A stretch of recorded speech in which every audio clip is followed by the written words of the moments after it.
Il est 9h33 quasiment, on va s'intéresser évidemment à cette épidémie de Covid-19 avec un point sur les vaccins et avec vous, Fanny Wegscheder, bonjour. Moderna a donc rejoint Pfizer et autres Gamaleya, c'est un russe.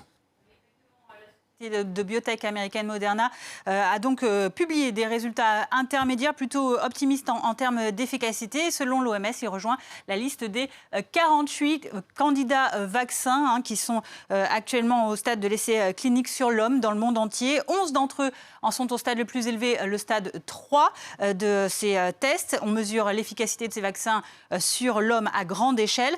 37 autres sont au stade 1 ou au stade 2. Parmi les 11 vaccins les plus avancés, il y en a 3 qui font particulièrement parler d'eux ces 8 derniers jours.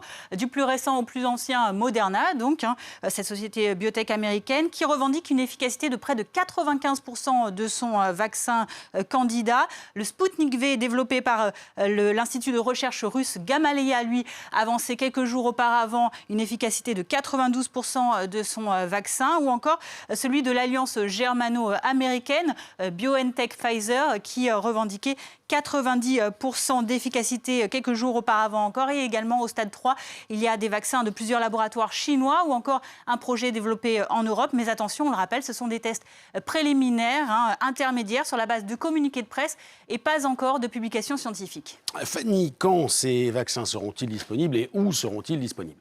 Alors, il y a plusieurs espoirs, selon qu'on se place du côté commercial ou des acheteurs. En tout cas, on espère que tout cela va se décider aux alentours du début de l'année prochaine, voire de mi-2021. Regardez l'objectif tout d'abord commercial, évidemment, pour les grands laboratoires. BioNTech annonce par exemple à la BBC dimanche qu'il pourra mettre à disposition 300 millions de doses d'ici le mois d'avril.